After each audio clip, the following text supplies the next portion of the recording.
জীৱনত যদি অলপ শান্তি ল'ব ওলাইছে তেতিয়াহ'লে আহক ইয়ালে আৰু অলপ কষ্ট কৰিবই লাগিব কষ্ট নকৰিলে একো নাই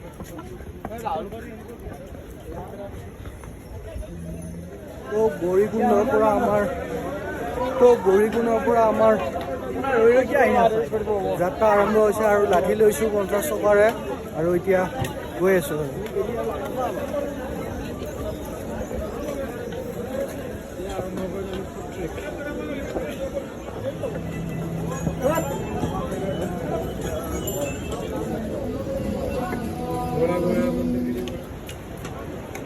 আমি 1 কিলোমিটাৰমান আহিলোঁ আৰু 22 কিলোমিটাৰমান আছে তো গতিকে খোজকাঢ়ি আছোঁ আৰু এতিয়া গৈ আছোঁ আমি আৰু 22 কিলোমিটাৰ আছে আমি খোজকাঢ়ি যাই আছোঁ অকণমান আহোঁতে একদম অলপমান ভাগৰটো ফিলটো হৈছে আৰু গৈ আছোঁ আৰু তো আমি গৈ থাকোঁতে দেখিলোঁ ঘোঁৰা এটা বহুত কষ্টত এনেকৈ ঢুকাইছে আৰু 1 ঘণ্টা খোজকাঢ়িয়ে আমাৰ অৱস্থা অকণমান খুবেই বেয়া হৈ গৈছে তো গতিকে অলপ এনাৰ্জি প্ৰয়োজন আৰু এতিয়া ইলেক্ট্ৰল মিলাই আছোঁ অলপ খাই দিওঁ ৰূপম কেনে ফিলিংছ কেনে পুৰা মজা একদম হৰৰ মহাদেৱ গুড তো গৈ আছোঁ এতিয়া অৱস্থা খুবেই বেয়া কিন্তু যাবতো লাগিবই খোজকাঢ়ি কেনে গৈ আছোঁ এতিয়া তালৈ যাব লাগিব ইয়াৰ পৰা ওচৰত দেখি কিন্তু ইমান ওচৰত নহয় আৰু 20 কিলোমিটাৰমান আছে আৰু 20 কিলোমিটাৰমান আছে পুৰা ভাগৰি পৰিছোঁ তাতে আৰু পিঠিত বেগটো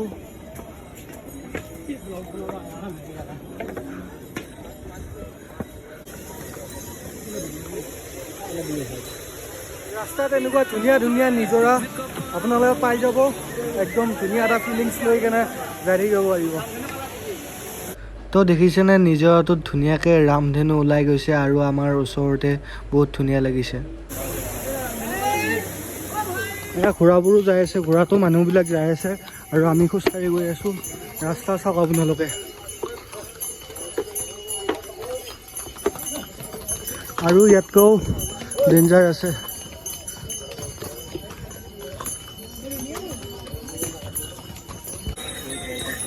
অৱস্থা খুবেই বেয়া আৰু অলপ বহি লৈছোঁ কাৰণ একেজোৰাই যাব নোৱাৰি আৰু বহুত দূৰ আছে কমচে কম 17 কিলোমিটাৰমান আছে অলপ পানী খাই লওঁ ইলেক্ট্ৰল আনিছোঁ ইলেক্ট্ৰল মানে কেনে অলপ খাই লওঁ এটা বেগ থৈ আহিলোঁ বহুত ওজনৰ কাৰণে আৰু 2টা বেগ শ্বেয়াৰ কৰি কিনে লৈ যাম আৰু উপায় নাই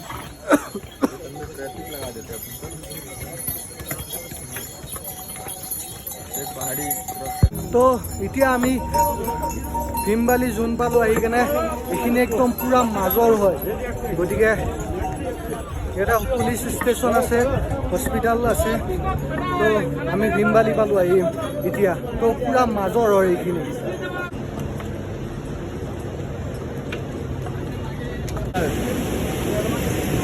তো এতিয়া আহি আছোঁ খোজকাঢ়ি কেনে আমি ৰামবৰা ৰিভাৰ পালোঁ আহি কেনে ৰামবৰা ৰিভাৰ তো এইটো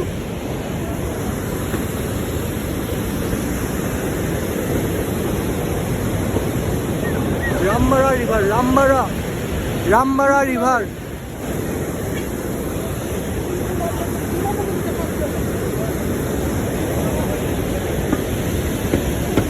হৰ হৰ মহাদেৱ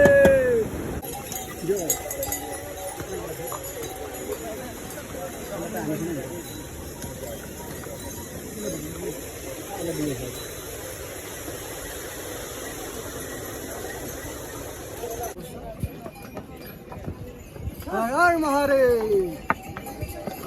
বাবাই পৰীক্ষা চাই আছে এইখিনিয়ে লাষ্ট আৰু চাগে 10 কিলোমিটাৰমান 10-9 কিলোমিটাৰমান আছে আৰু এইখিনি বহুত ডেঞ্জাৰ হয় আৰু খুব ভাগৰ লাগিছে তো পেপচি এটা খাই লওঁ ইলেক্ট্ৰলো খালোঁ বাট এইটোও খাই লওঁ গম কেনে একদম মজা হৰ হৰ মহাদেৱ ফুল জছ একদম ওপৰ আৰু চাগে 10 কিলোমিটাৰমান আছে আৰু ইফালে যাব লাগিব এইবাৰ অলপ শ্বৰ্টকাট মানে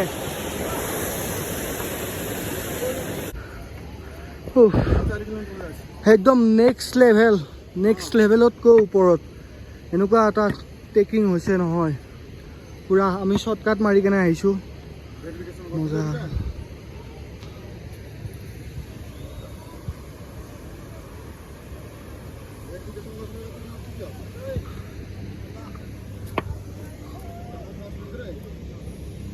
দীপেন কেনেকুৱা এইটো শ্বৰ্টকাট হয়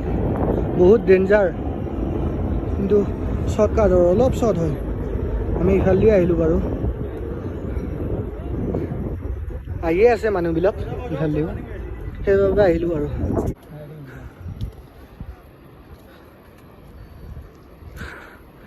আৰু এনেকৈ আহি থাকোঁতে আপোনালোকে ধুনীয়া ধুনীয়া নিজৰা দেখা পাব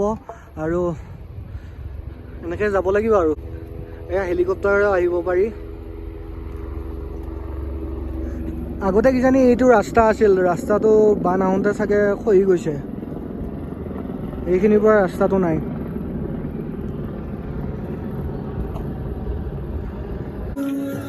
আৰু 4 কিলোমিটাৰ আছে কিন্তু অৱস্থা খুবেই বেয়া আৰু এইখিনি পুৰা ডেঞ্জাৰ হয় এইখিনি একদম সাংঘাতিক আৰু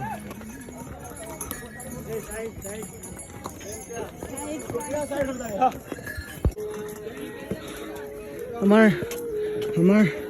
এনেকৈ হালত বেয়া হৈ গৈছে আৰু এওঁলোকে চাওক পিঠিত মাথাত লৈ কেনে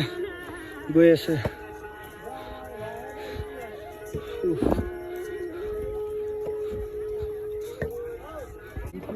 তো আগতে সেইটো ৰাস্তা আছিল তো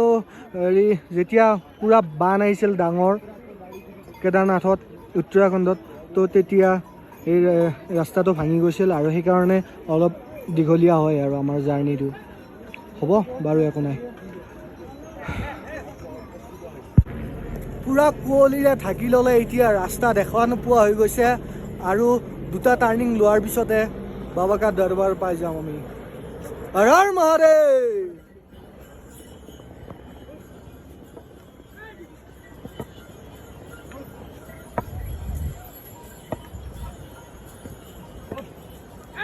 ভিডিঅ' না অলপ ভিডিঅ' আছে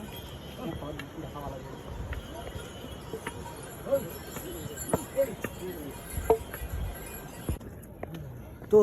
আৰু 1 কিলোমিটাৰ আছে বোলে তো গতিকে গৈ আছোঁ কি লেভেলৰ ৰাস্তা আপোনালোকে চাব পাৰে চাওঁ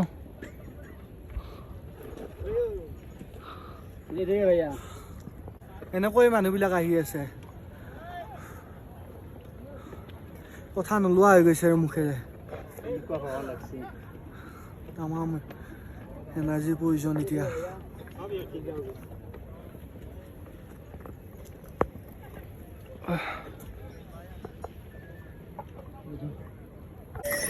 আৰু এইটো ঘোঁৰা পাৰ্কিং হয় আৰু ইয়াৰ পৰা ঘোঁৰাবিলাক নাযায় আৰু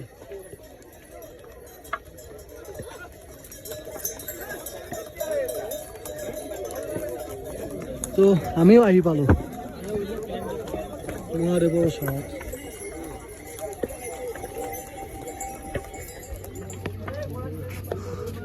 ফাইনেলি পাম আৰু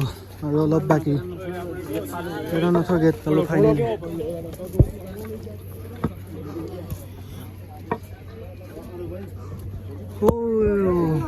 दिख रहा है यहाँ से ही तो कृष्ण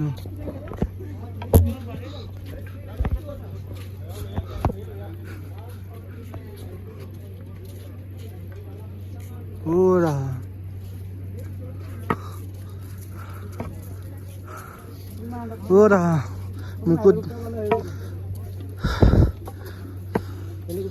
মুকুটটো দেখিছোঁ আৰু ওপৰৰ মণিকোটটো দেখিছোঁ আৰু তো ফাইনেলি আমি ৰাতিপুৱা 7টাৰ পৰা এতিয়া 4:30 বাজিল আৰু আমি মন্দিৰ পাই গ'লোঁ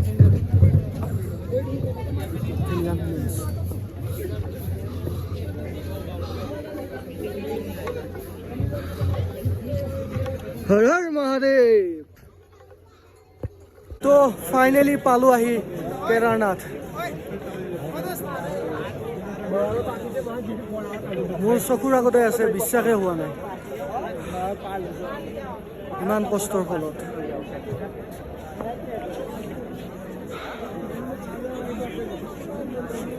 সঁচাকে ভাগৰবোৰ চব নোহোৱা হৈ গ'ল এবাৰ দেখাৰ লগে লগে মহাদেৱক।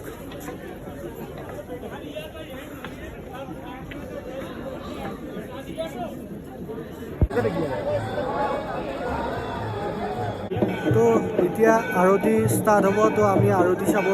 ওলাই আহিলোঁ ৰুমৰ পৰা।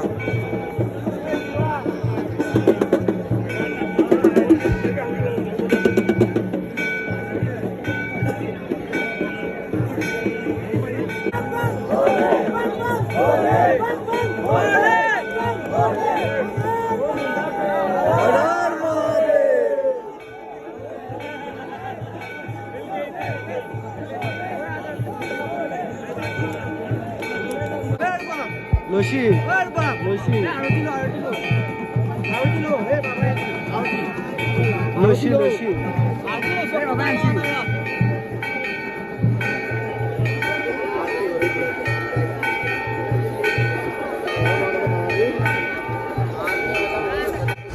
তো আমি আৰতি চাই আজি আৰু শুই গ'লোঁ, আৰু কালি ৰাতিপুৱা আমি মন্দিৰ দৰ্শন কৰিম আৰু আপোনালোকক মন্দিৰ দৰ্শন কৰা দেখুৱাম মৰ্ণিং।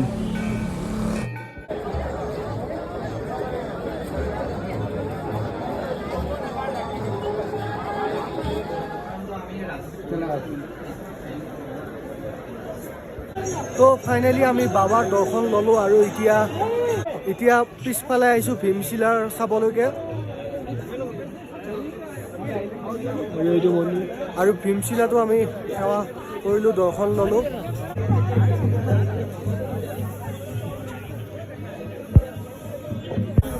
মন একদম পুৰা পবিত্ৰ হৈ গৈছে আৰু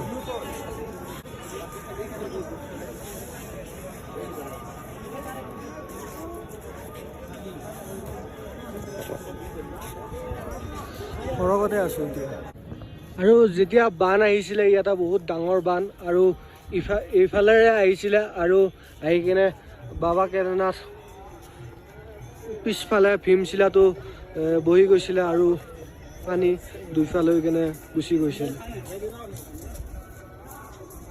মন্দিৰটো বাচি গৈছিল।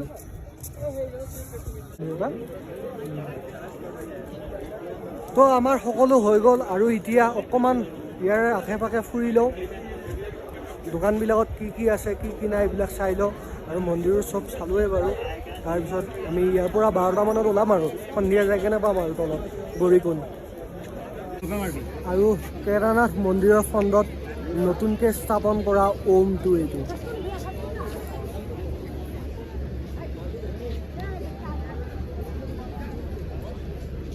হৰ হৰ মহাদেৱ।